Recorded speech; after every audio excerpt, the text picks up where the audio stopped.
Hi, welcome back to Educator.com. This is lichens, a closer look. Alright, so I'm going to give you a little intro on lichens, but first, if you're wondering what's with this lesson, this seems kind of random, I chose to do a lesson on lichens in AP Environmental Science here on Educator.com because lichens are one of those fascinating organisms that, even in a biology class, the study of life, you don't typically hear that much about. It's kind of a side note when you're talking about fungi or algae or symbiosis.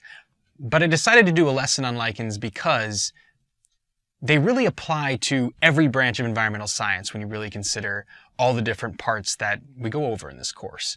And I'll give you plenty of examples of all the ways it relates to AP Environmental Science. So, if you're wondering what are these things, well, they're a composite organism from a symbiotic relationship. Technically, it's two different species living together. It's always going to be a fungus, usually a sac fungus, the Ascomycota group, but not always, with algae and or cyanobacteria.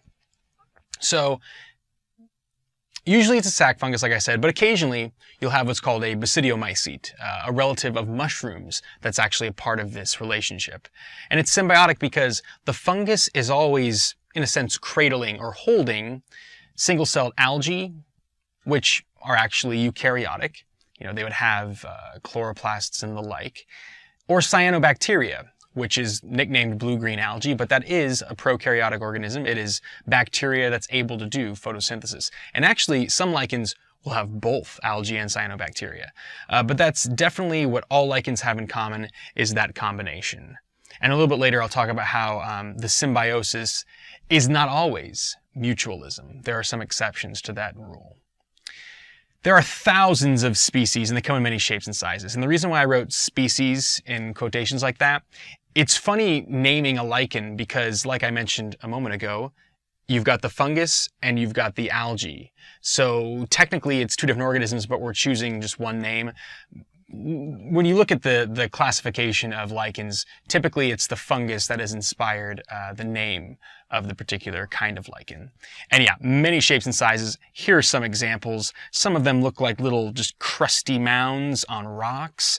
Others look like almost like miniature bushes, and some look straight up like leaves. A lot of variety, and I'm going to give you some more examples of that later on in this lesson. They can live in almost any environment, on anything. From the ocean to the desert to way up on the top of mountains, in the tundra, and on anything. I mean, we're talking rocks, we're talking buildings, we're talking on bark, soil, even on top of other lichens. It's pretty interesting, all the places you can find them.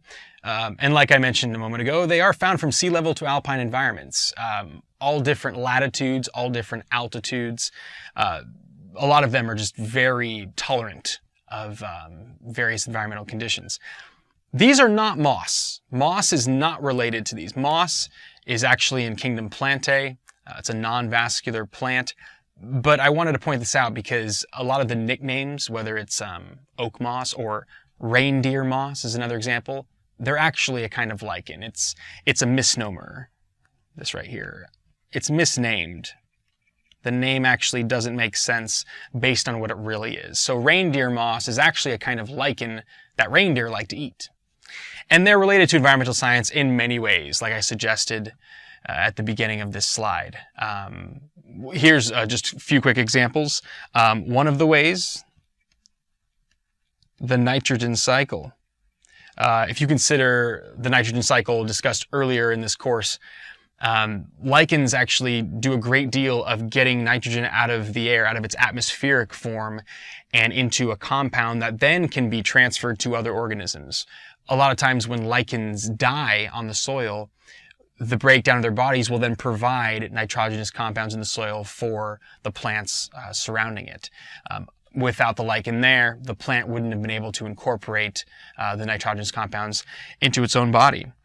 Another example, pollution. I'll relate pollution to lichens later on in this lesson. And then besides that, succession. So whether it's primary succession or secondary succession, I'll just speak on primary here, lichens have to do with that. For instance, let's say you have some new ground that is developed. It's from some volcanic explosion.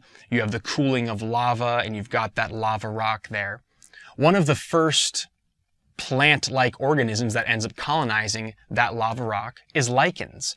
Before it gets soft enough where true roots can penetrate in there and you can have, bigger grasses, bushes, trees, one of the first stages of succession is getting lichens there.